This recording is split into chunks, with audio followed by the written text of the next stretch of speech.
প্রশ্ন করার অধিকার গণতান্ত্রিক ব্যবস্থা প্রত্যেকের আছে, তিনি প্রশ্ন তুলুন। কিন্তু যে মানুষগুলো 12,000 টাকা দিয়ে টিকিট কেটেছিল, যারা 300 টাকা দিয়ে জল খেয়েছে, 200 টাকা দিয়ে জল খেয়েছে, 100 টাকায় চিপস খেয়েছে, কে মেসির পরিবর্তে অন্য কাউকে দেখেছে মাঠে গিয়ে, তাদের কি হবে? নাটক হচ্ছে। পদত্যাগ অরূপ বিশ্বাসের ক্ষমতা আছে, অরূপ বিশ্বাস একটা ম্যাচ অর্গানাইজ করে দেবেন যুব ভারতী ক্রীড়াঙ্গনে, পুরো পুলিশ নামবে।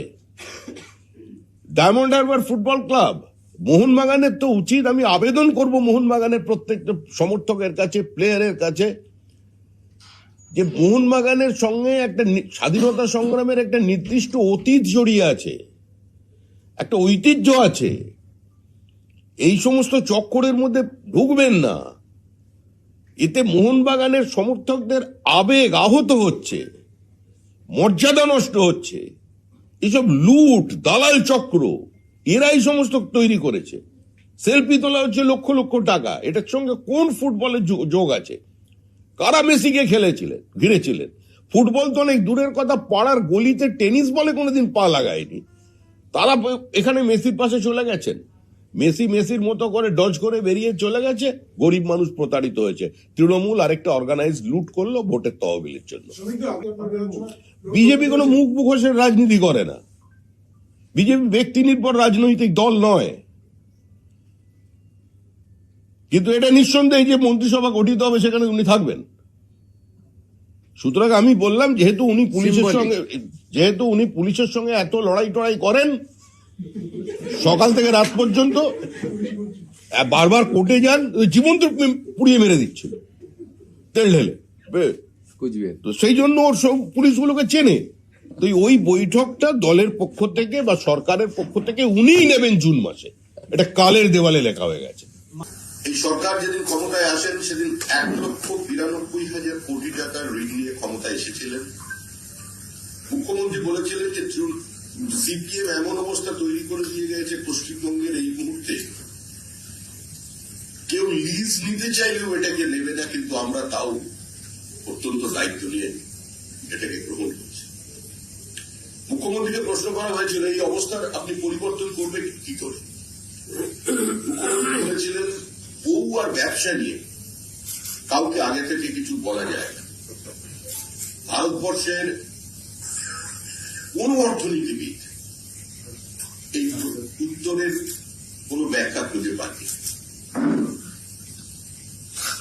যিনি বারবার বলেন বাংলাকে গুজরাট হতে দেব না,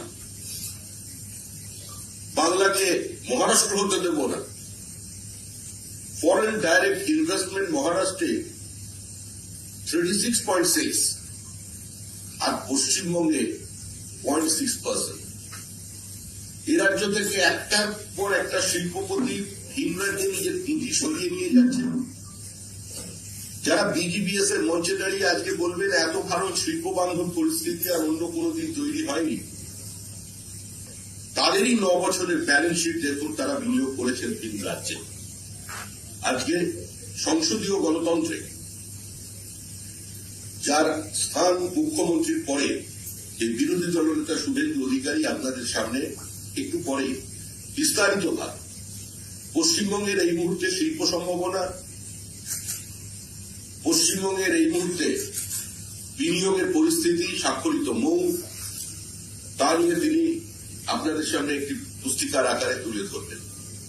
যদিও এখানে অনেক তিনি স্বচ্ছন্দভাবে সেটা তুলে ধরতে পারবেন, কারণ এই প্রেস কনফারেন্স করার জন্য আমাদের হাইকোর্টের দরজায় যেতে হয়নি। রাজ্যের এমনই গণতান্ত্রিক ব্যবস্থা যে নিয়ে গিয়েছেন যে বিধানসভার মধ্যে তো অনেক দূরের কথা, বিরোধী দলনেতাকে সাসপেন্ড করা হয় এবং সভা সমিতি করতে গেলেও তাকে হাইকোর্টের দরজায় পৌঁছতে হয়। এটাই হচ্ছে আমাদের রাজ্যের বর্তমান চিত্র। কার্যত এই রাজ্যের শিল্প সম্ভাবনা ধ্বংস হয়েছে। সিঙ্গুর নন্দীগ্রাম থেকে একটা ভিন্ন বার্তা চলে গেছে বিভিন্ন বিনিয়োগকারীদের কাছে।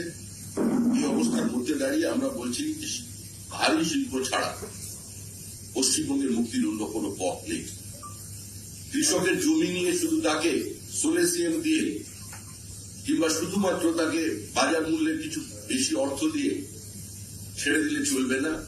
আমাদের যেটা নীতি সেটা হচ্ছে জমি অধিগ্রহণের যদি প্রয়োজন হয় জমি অধিগ্রহণের পরে ডেভেলপ ল্যান্ড থেকে 10% অন্তত কৃষকদের মধ্যে বিতরণ করতে হবে এবং শিল্পে শেয়ারের মধ্যে দিয়ে কৃষকের অংশীদারিত্ব দিতে হবে। সাম্প্রতিককালে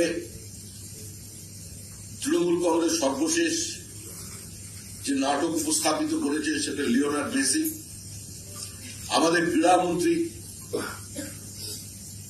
আবেগতাড়িত বাংলায় একটি পদত্যাগ পত্র দিয়ে দিয়েছেন। তিনি শাক দিয়ে মাছ ঢাকতে চাইছেন, সেটা যদি ঢেকেও ফেলতে পারেন কিন্তু শাকটাকে ঢাকতে পারবেন। ডিজিকে শোকজ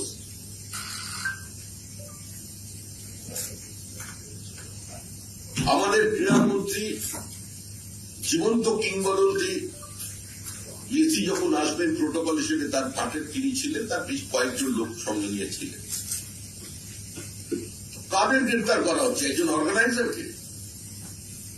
ক্রীড়ামন্ত্রীর ক্ষমতা আছে তার নিজের নির্বাচনী কেন্দ্র তালিকা দিয়ে একটা বড় ফুটবল ম্যাচের আয়োজন করা, অনুমোদন ছাড়া, প্রধানতা ছাড়া, বড় নেতাদের পারমিশন ছাড়া।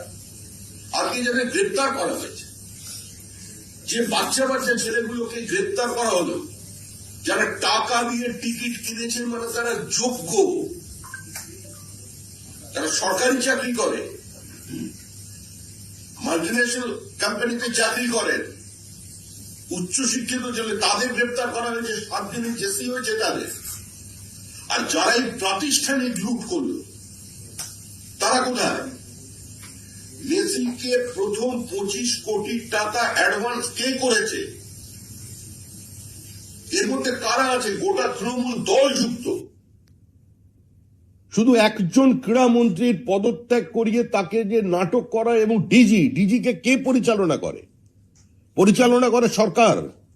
কোন পুলিশের ক্ষমতা আছে? পুলিশের কোন আধিকারিকের ক্ষমতা আছে? তৃণমূল কংগ্রেসের নেতা মন্ত্রী তারা যখন ঘিরে রেখে দিয়েছে মেসিকে, তাদের সম্পর্কে কথা বলা। আর এই সমস্ত দৃষ্টিকে থেকে দূরে সরাবার জন্য এতদিন ছিল এসআইআর, ঢাল হিসেবে নিজেদের সার্বিক শিল্পায়নের ব্যর্থতাকে, বিনিয়োগের নিয়ে আসার ব্যর্থতাকে ঢেকে রাখতে চাইছিলেন। এখন আবার চ্যালেঞ্জ করছেন। বিজেপি কারো দয়ায় আজকে এই জায়গায় বসে নেই।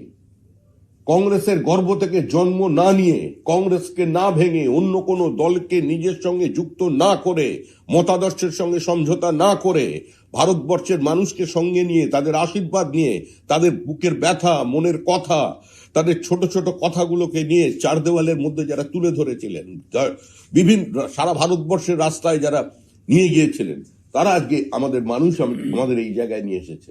আমরা মানুষের আশীর্বাদে এখানে আছি। যে যত চ্যালেঞ্জ নিক না কেন, যা বলার বলুক না কেন, যত মিথ্যা কেস দিক না কেন, কুচবিহার থেকে শুরু করে কাকদ্বীপ পর্যন্ত যত গাঁজা কেস দিয়ে আমাদের কর্মীদের ভেতরে ঢোকান না কেন, যত আক্রমণ করুন না কেন, গঙ্গোত্রী থেকে গঙ্গা সাগর বিজেপির সরকার হবে। পৃথিবীর কোনো শক্তি এটাকে আটকাতে পারবে না। কালের দেওয়ালে লেখা হয়ে গেছে।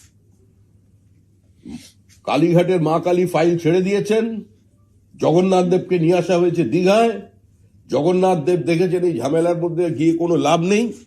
তিনি বলেছেন, তোমার যখন ইচ্ছা আমি এসেছি, তাহলে আমি ওই বীরেন শাসমলের মাটি, মাতঙ্গিনীর মাটি, ক্ষুদিরামের মাটি, স্বাধীন তাম্রলিপ্ত সরকারের মাটি যেখানে আছে, ওই বঙ্গোপসাগরেই আজকে আমাকে সাক্ষী রেখে তোমার বিসর্জন হবে। 2026-এর নির্বাচন তৃণমূলের বিসর্জন। কারণ এই লড়াই বিজেপির সঙ্গে তৃণমূলের লড়াই নয়।